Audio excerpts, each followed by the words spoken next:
오늘 말씀의 제목은 모세 부모의 믿음입니다. 히브리서 저자는 히브리서 11장에서 하나님의 구원 역사에서 쓰임받았던 믿음의 사람들의 예를 하나씩 설명하고 있습니다. 먼저 믿음으로 더 나은 예배를 드린 아벨을 말합니다. 다음으로 믿음으로 죄 많은 시대에 하나님과 동행했던 에녹을 말합니다. 또 믿음으로 경고하심을 받았을 때 방주를 준비하여 구원받은 노아와 그 가족을 말합니다.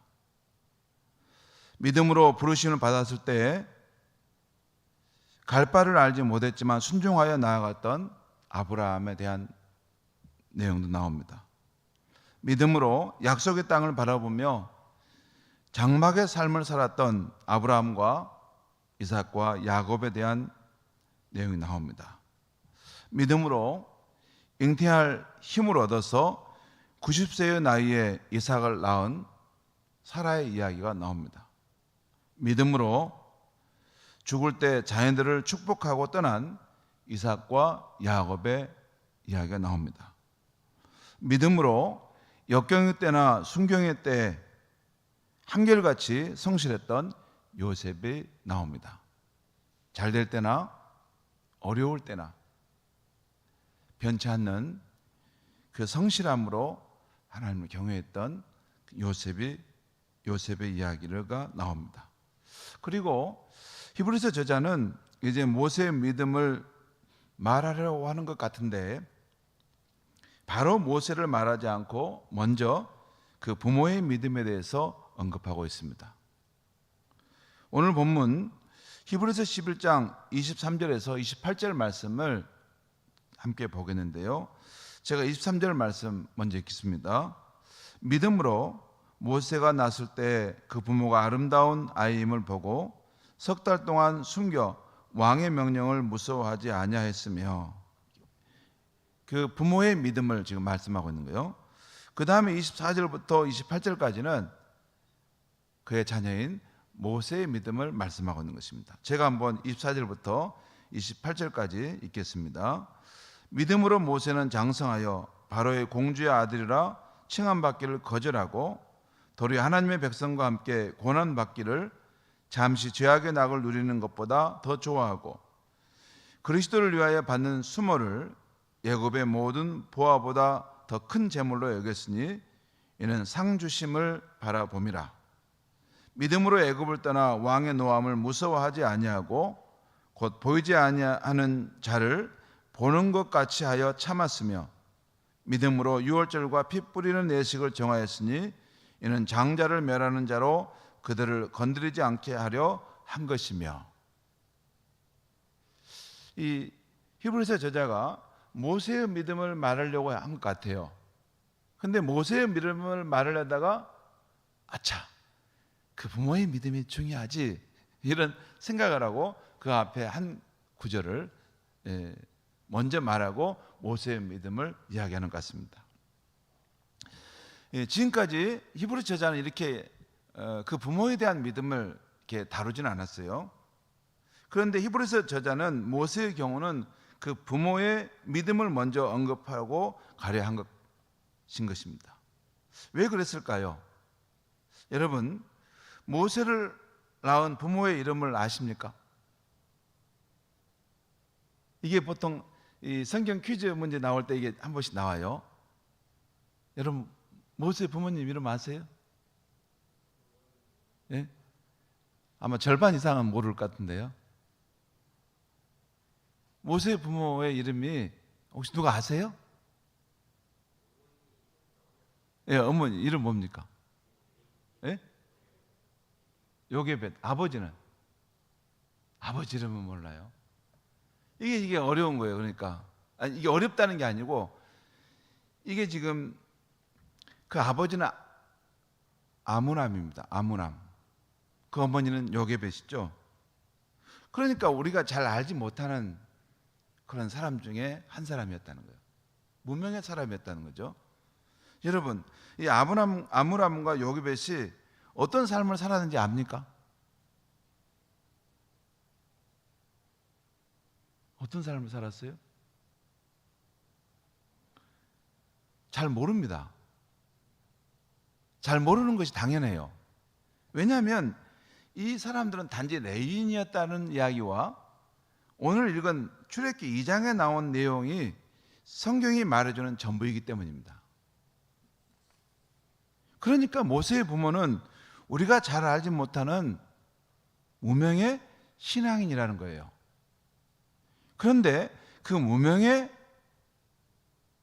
사람들이 위대한 믿음의 사람 모세의 부모였다는 것입니다. 성경은 그걸 말하려고 하는 거예요. 우리가 잘 이름을 기억하지 못하는 그냥 평범한,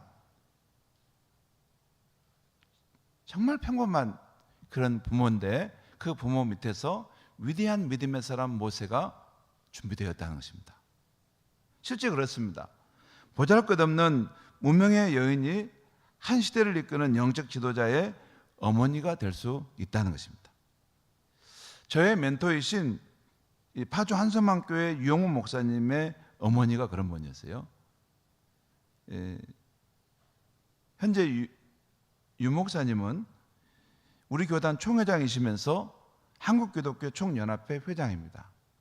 우리 개신교 모든 그 교회들의 대표 역할을 하고 있어요. 그래서 여러분 그 청와대에서 이렇게 대통령과 만나서 무슨 일을 할 때 종교 지도자들이 나오면 되게 보면 꼭 거기가 앉아 계십니다.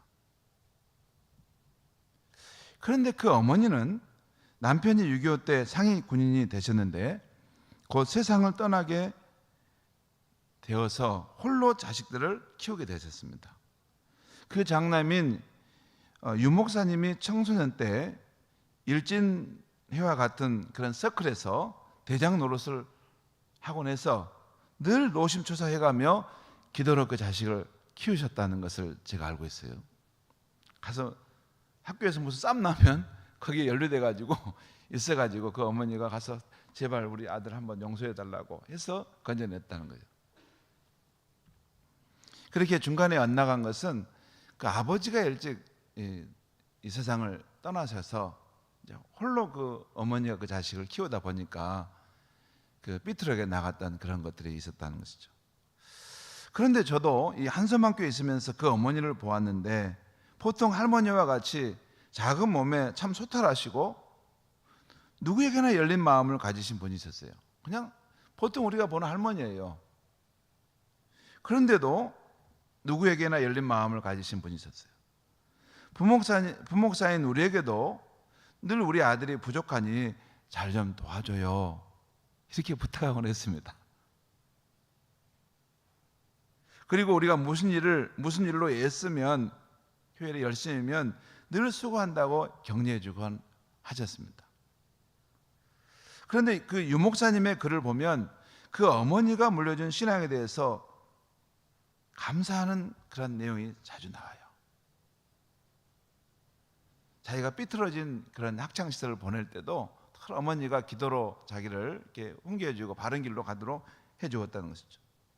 유 목사님이 그 철없는 학창 시절에 그 어머니에게 속여서 용돈을 마련했던 이야기를 이렇게 한 번씩 하셨던데, 어머니에게 이렇게 영어 사전 산다고 이게 돈 타가고 나서 그 다음 날은 딕셔너리 산다고 또 해서 돈 타가고, 또 그 다음 날은 콘사이트 사전 산다고 해서 또 돈 나갑니다. 타고 가르쳐요.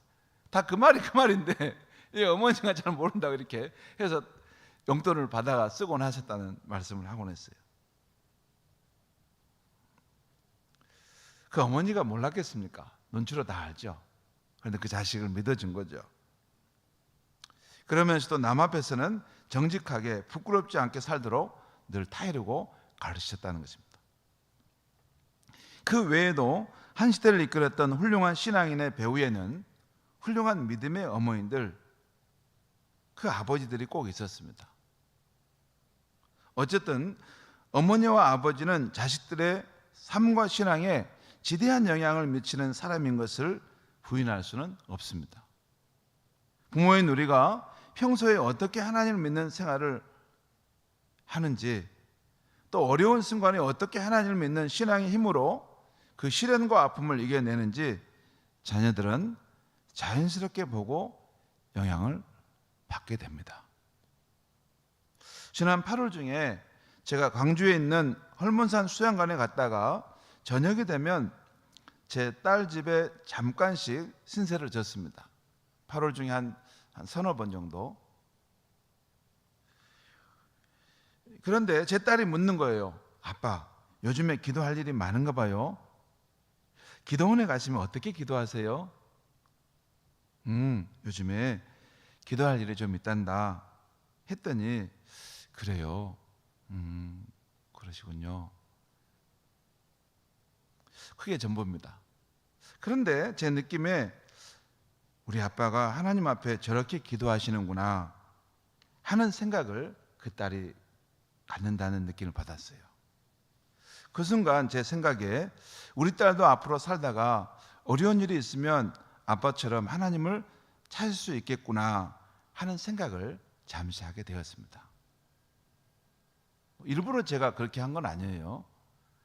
그런데 그렇게 기도원에 가서 기도하면서 우연히 우리 딸을 이렇게 집에 며칠간 이렇게 잠깐 왔다 갔다 하게 되면서 우리 딸은 느끼고 또 제가 느끼는 거였습니다. 자, 그러면 오늘 모세의 부모는 어떤 믿음을 가졌고 그 믿음을 모세에게 전해줄 수 있었을까요? 모세가 태어날 때는 잔인한 애굽의 통치가 있던 때였습니다. 그 시대상이 출애굽기 1장에 나와 있는데요. 요셉을 알지 못하는 새로운 통치자가 애굽의 왕이 되게 되면서 이스라엘 백성들을 진멸하려는 무서운 음모가 시작되었습니다. 마침내 이스라엘 백성들에게 남자아이가 태어나면 무조건 나일강에 버려 죽게 하는 끔찍한 법령을 선포하게 되었습니다. 여자아이는 상관없었어요. 남자아이는 나중에 반역을 일으키는 그런 백성들이 될 수 있기 때문에 다 죽이라는 것이었습니다. 이러한 때에 남자아이 모세가 태어난 것입니다. 그 법령대로 하면 모세는 나일강에 던져져야 했습니다. 태어나자마자. 그런데 그 부모는 믿음으로 왕의 명령을 두려워하지 않고 석 달 동안 모세를 감추어 길렀습니다. 만약에 이 일이 발각되면 그 부모는 당연히 죽게 되고 그 가족들도 화를 면하기 어려운 일이었습니다. 그런데도 그 부모는 애굽의 왕인 바로를 두려워하지 아니하고 그렇게 한 것입니다. 이 용기가 어디서 났을까요? 모세의 부모는 세상의 권세보다 더 높으신 하나님의 권세에 대한 믿음을 가지고 있었기에 그런 용기가 있었던 것입니다. 시편 27편에서 다윗은 여호와는 나의 빛이요 나의 구원이시니 내가 누구를 두려워하리요 여호와는 내 생명의 능력이시니 내가 누구를 무서워하리요 라고 말합니다. 하나님을 두려워하고 경외하는 사람은 이 세상의 어떤 권력도 이길 수 있는 것입니다. 사도행전 4장에 보면 이스라엘의 그 사내들인 공회 앞에서 베드로와 요한이 성령 충만한 가운데 이렇게 당당하게 말합니다. 하나님 앞에서 너희 말을 듣는 것이 하나님 말씀을 듣는 것보다 옳은가 판단하라. 우리는 보고 들은 것을 말하지 아니할 수 없다. 그 사내들인 공회는 요즘으로 말하면 국회격에 해당하는 이 기관이었기 때문에 그들의 권세 앞에 잘못하면 그 생명이 날아날 수 있는 그런 사람들인데도 예수님의 부활의 능력을 담대하게 증언했던 것입니다. 성도 여러분, 우리는 자녀들에게 인간이나 세상을 두려워함보다 살아계신 하나님을 더 두려워하는 하나님 경외의 신앙을 갖도록 해야 하겠습니다. 그러면 두려울 것이 없어요.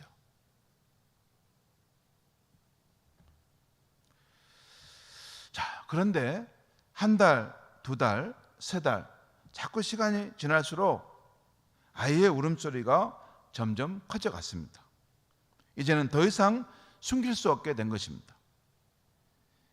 아이의 울음소리가 우렁차서 집 밖에까지 새어 나갈 수밖에 없는 상황이 된 것이죠. 이제 어떻게 해야 할까요? 이제 어떻게 해야 할까? 결국 그 부모는 무릎을 꿇고 기도하면서 하나님께 그 뜻을 물었을 것입니다. 하나님, 어떻게 해야 하죠? 결론은 이제 모세의 앞날을 전적으로 하나님께 맡기기로 한 것입니다. 그러면서도 그 부모들은 대충 하지 않았습니다. 모세의 부모는 기도하면서 하나님께 지혜를 구했고 갈대 상자를 만들어 그 안에 모세를 담아 강물에 띄우기로 한 것입니다. 출애굽기 2장을 보면 갈대 상자를 만들 때 역청과 송진을 발라서 만들었음을 보여줍니다. 이것은 그 부모가 아이의 운명을 하나님께 맡기되 사람으로서 할 수 있는, 부모로서 할 수 있는 끝까지 최선을 다했다는 것이에요. 그러죠? 그 분명히 남자아이가 태어나면 나일강에 버리라 준엄한 그 명령이 있었고 그것이 발각되면 자기 목숨이 날아간다는 것을 알고 있기 때문에 그냥 남자아이가 태어났으니까 어쩔 수 없구나, 나일강에 버릴 수 있겠죠. 그런데 그렇게 하지 않았습니다. 석 달 동안 숨겨서 그 아이를 생명을 위해서 길렀고 더 이상 할 수 없을 때도 그냥 나일강에 버리지 않고 상자를 만들어서 거기에 띄우려고 했다는 거예요. 근데 이 상자를 만들 때도 역청과 송진을 잘 발라서 그 상자를 물 위에 띄워도 쉽게 물이 그 안으로 들어오지 않도록 그 부모가 할 수 있는 최선을 다하고 나일 강물 위에 띄웠다는 것이에요. 성도 여러분, 전날 밤 갈대와 송진으로 그 아이를 담을 그 상자를 만들면서 또 어린 모세를 갈대 상자에 담아 그 강에 띄우면서 모세 엄마는 마음속으로 얼마나 울었을까요? 많이 울었을 것입니다. 얼마나 간절하게 하나님께 기도했을까요? 그 상상을 해봤어요. 여러분, 이 모세의 부모가 이렇게 보면 믿음이 있는 사람들이잖아요. 그렇죠? 아마 그 전에 살아가면서 하나님 앞에 어려운 일이 있을 때마다 아마 기도를 했겠죠. 그때마다 하나님이 응답 안 하셨을까요? 아마 이게 어떤 부분들은 적절하게 하나님 응답하셨고 도와주셨을 거예요. 그런데 이 아이의 생명과 관련된 문제만은 하나님께서 끝까지 어떤 방법을 주시지 않으시고 결국 떠나보내도록 하셨을 때 하나님께 섭섭한 마음 없었을까요? 아마 있었을 것 같아요.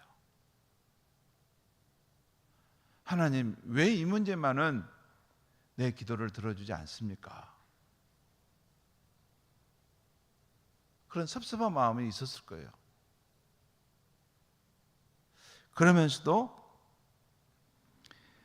다시 한 가닥 하나님께 믿음을 가지고 그 아이를 떼어보냈던 것입니다. 그 사랑스러운 아이를 나일강에 띄워보내게 되면 어떻게 될지 아무도 모르지 않습니까? 거센 물결에 침몰할 수도 있고 악어밥이 될 수도 있고 애굽 군인에게 발견되면 이게 히브리인의 아이구나, 이거 죽이라 했는데 안 죽였네, 발로 단칼에 죽일 수도 있었을 것입니다.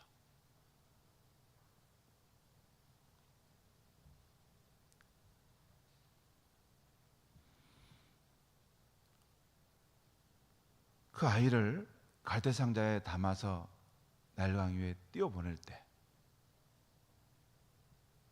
모세의 엄마는 아마 이렇게 기도했을 것입니다. 하나님, 이 아이는 하나님이 우리 가정에 선물로 주신 사랑스러운 아이입니다. 이제 우리 힘으로 보호할 수 없어 강물에 띄웁니다. 생명의 주관자이신 하나님, 이 아이의 생명을 지켜주옵소서. 내 손을 떠나지만 하나님께서 이 아이의 생명을 지켜주옵소서. 그렇게 하지 않았을까요? 저는 그렇게 했을 거라고 확신합니다. 거기에 모든 부모의 마음이기 때문에 그래요. 그 부모는 자신들이 할 수 있는 최선을 다했고 그 후의 결과는 하나님의 손에 그 운명을 맡긴 것입니다. 그 결과는 어떻게 되었죠? 우리가 잘 아는 대로 그 부모의 믿음을 하나님이 다 보고 계셨고 그리고 알아주셨습니다. 그래서 그 아이의 생명을 지켜주시고 축복해 주신 것이죠. 그러니까 안 보는 것 같아도 하나님이 그 상황을 다 보고 계셨어요. 너가 할 수 있는 한 최선을 다하고 믿음으로 그 아이의 운명을 내게 맡기는구나. 그래, 내가 맡아주마. 그 아이의 생명을 내가 책임지겠다. 하나님이 그 마음을 정하시고 개입하시기 시작하잖아요. 그게 출애굽기 2장의 사건 아닙니까? 크게 보면 출애굽기 2장에 나오는 사건인데 여러분 그냥 제 이야기 들으면 됩니다. 출애굽기 2장에 5절부터 8절까지 말씀을 제가 가만히 묵상하는데 거기에 이렇게 나와요. 때마침 바로의 딸의 목욕하러 나일강으로 내려왔다. 여러분 바로의 딸 공주 아닙니까? 이 궁전에 좋은 목욕탕이 없었을까요? 많이 있었겠죠. 그런데 그날은 때마침 이 나일강에 우리가 나가자. 거기 가서 내가 한번 내 몸을 씻고 싶구나 했다는 것이에요. 그리고 거기 보면 나일강을 따라가는데 거기 보면 정확하게 표현하는데 그가 갈대 사이에서 그 상자를 보았다라는 표현이 나와요. 그러니까 시녀들이 그 갈대 상자를 보았다면 그냥 지나갔을 거예요. 근데 그 공주가 그 갈대 상자를 보여서 저게 뭐지? 저거 한번 누가 가서 가져와 봐라 했다는 것이죠. 그리고 그 갈대 상자를 열었는데 그 아이가 우는 모습을 보았는데 그때 그 공주가 그를 불쌍히 여겼다라는 표현이 나와요. 히브리인의 아들이구나 하고 그냥 버려라. 왜냐하면 그거 원래 아버지의 법령에 의해서는 다 죽이라고 했는데 누가 이걸 살려놨지? 이렇게 할 수 있었는데 불쌍히 여기는 마음이 있었다는 것이죠. 그리고 그때 그 상황을 보고 있었던 그 누이가 누구지? 미리암이 막 달려가가지고 마침 가가지고 그 어떤 상황 그것이 되는 걸 보고 있었다가 그 공주가 그것을 발견해서 그 아이를 보는 걸 보고 그렇게 물었어요. 내가 당신을 위해서 이 히브리인 가운데 유물을 불러드릴까요?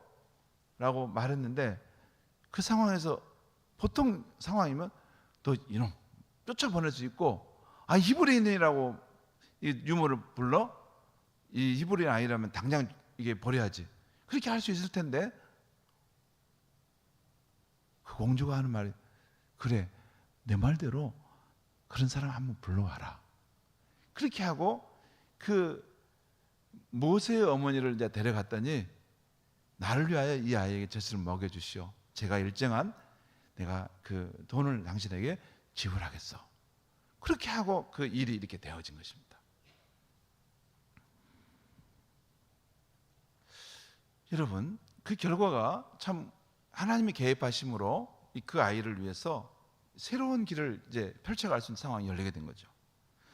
곧 그 부모가 할 수 있는 최선을 다하고 하나님의 손에 아들의 운명을 맡겼을 때 하나님이 역사하셨다는 것입니다. 곧 갈대 상자는 애국 공주의 딸에게 들어갔고 그의 양자로 받아들여진 것입니다. 그 어머니가 양육비를 받으면서 자기 자식을 품에 안아 기르게 되었던 것입니다. 여러분 이게 가짜입니까? 이게 그냥 가짜로 된 이야기예요? 아니에요. 이 역사적인 사건을 기록한 것을 지금 여기 성경에 나와 있는 거잖아요.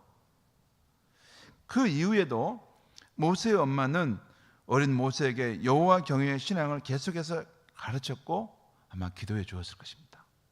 이 아이가 아마 4살, 5살, 한 6살, 7살 정도까지 모세의 엄마가 정말 이 아이를 젖을 먹이면서 키웠을 거예요. 그러면 그 아이에게 신앙 교육도 시켰을 것이고 그 아이의 머리에 손을 얹고 잠잘 때마다 눈물로 기도했을 것입니다. 언젠가는 그 이방인의 딸에게 이것을 보내야 될 텐데 이 아이를 위해서 눈물로 기도하면서 하나님 경외의 신앙이 떠나지 않도록 하나님 이 아이를 지켜주소서. 이 어린 모세가 5살, 6살 때 잠자면서 그 엄마가 눈물로 기도하는 거 몰랐을까요? 알았을 거예요 아마. 그 눈물의 기도로 키웠고 그 젖을 먹여 키웠던 그 아이를 그 때가 돼서 애굽의 그 공주가 있는 그 궁전으로 보냈을 때 모세가 모르는 것 같았지만 그 아이의 그 의식 속에 여호와의 경외의 신앙이 심겨져 있었던 것입니다. 그래서 나중에 보면 출애굽기 2장에 보면 때가 되었을 때 그가 자기 동족을 생각해서 그들을 향해 나아갔다는 것이 나오잖아요. 사랑하는 성도 여러분, 우리가 자녀를 사랑하지만 부모로서 우리 자녀의 일생을 다 책임질 수는 없는 것이죠. 지금 현 시대에 우리가 자녀를 믿음으로 키우는 일은 마치 어린 모세를 갈대상자에 담아 세상이라는 거센 강물에 띄어보내는 것과 같다 할 수 있을 것입니다. 우리가 자녀들을 끔찍이 사랑하지만 우리 힘으로 다 할 수는 없습니다. 우리 힘으로 다 하지 못해요. 한 사람의 힘은 우리 아이를 도우는데 한계가 있습니다. 그러면 이 아이를 잘 키우는데 누가 도와줄 수 있을까? 한 사람의 힘은 안 되지만 우리가 연합해서 그 아이를 기르면 가능합니다. 믿음의 사람들이 연합해서 그 아이를 기르면 가능해요. 그래서 우리가 믿음의 가정들이 함께 연합해서 생활하려고 하는 것입니다. 믿음의 사람들이 그 아이를 기르는 일을 하려고 하는 것입니다. 그런데 사람이 연합해도 안 될 때가 있어요. 그때는 또 하나님께서 도와주셔야만이 가능합니다. 여러분, 인간의 힘으로 할 수 없는 그런 일들이 있죠. 흰남노 태풍이 왔을 때 인간의 힘으로 할 수 있습니까? 못해요. 한 사람을 변화시키는 힘을 인간의 힘으로 할 수 있습니까? 못합니다. 하나님은 그런데 하실 수 있어요. 성도 여러분, 우리가 자녀들을 사랑하고 그들이 하나님을 만나 축복된 인생을 살기 원한다면 우리가 할 수 있는 최선의 믿음의 삶을 살고 그 나머지는 하나님의 손에 맡기는 것입니다.